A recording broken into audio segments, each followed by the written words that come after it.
এই দেশের মিরাজকে মানুষ হৃদয়ের ভিতরে রাখছিল, তাকে ক্যাপ্টেন্সি অনেক ভালো করেছে এবং অনেক ভালো প্লেয়ার ছিল, কিন্তু এখন তাকে সবাই হৃদয় থেকে সরিয়ে ফেলেছে। কারণ একটাই সে ভারতের দালালি করছে। আর এখানে সবচেয়ে বড় দালাল হলো তামিম ইকবাল। আমি বলবো, ডাইরেক্টলি বলবো,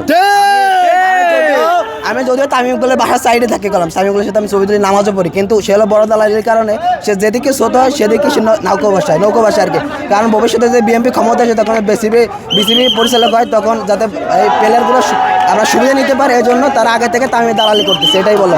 এই জন্য যারা ইন্ডিয়ার দালাল করবে তাদের বাংলাদেশে কোনো ঠাঁই নাই। আগে আমাদের দেশ, পরে ইন্ডিয়া।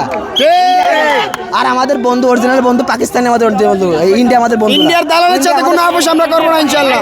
অবশ্যই এই ক্ষেত্রে পাকিস্তান আমাদের আসল বন্ধু। আর যেখানে ইন্ডিয়া একটা প্লেয়ারদের নিরাপত্তা দিতে পারতেছে না, মুস্তাফিজুর রহমানকে, সেখানে তারা 11টা প্লেয়ারের নিরাপত্তা কিভাবে দেবে, এটা তো আমাদের বোঝাই যাচ্ছে। আর আমরা যদি সাপোর্ট করি বাংলাদেশ, তাহলে বাংলাদেশের জার্সি পরে কেন ঢুকবো না ইন্ডিয়াতে?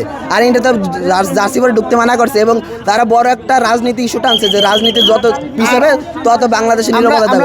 এখানে মিরাজের মতো এরকম যদি দালাল থাকে 11 জন, তাহলে ওই 11 জন গিয়ে ইন্ডিয়াতে খেলুক, তাহলে আমরা খেলা দেখবো না, আর আমাদের কোনো আপত্তিও নেই। ওর মতো দালাল গিয়ে খেলুক। আমি মনে করি তামিম বলকে ক্যাপ্টেন দিয়ে এবং যারাই দালালি করছে, যেমন মিঠুন ছিল আমাদের, তারপর সাব্বির রহমান, তারপর তাইজুল ইসলাম এবং যারাই ছিল সাইব হাসান, এরা যারাই দালালি করছে তাদেরকে 11 জনকে বিসিবি ফাটাক, তারা ওই জায়গায় খেলুক, তাদের দাদা উঠছে, তারা গল্প করুক, যা তাই করুক।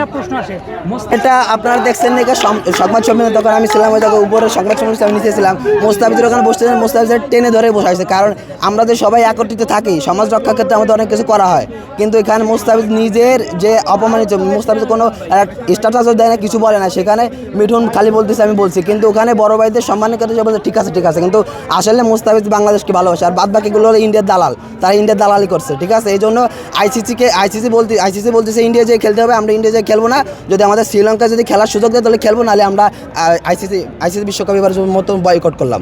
বাংলাদেশ থেকে ইন্ডিয়ার এবং IPL বয়কট করছে এবং বিশ্বকাপ বয়কট করলাম, এটাই আমাদের লাস্ট প্রত্যাশা। এবং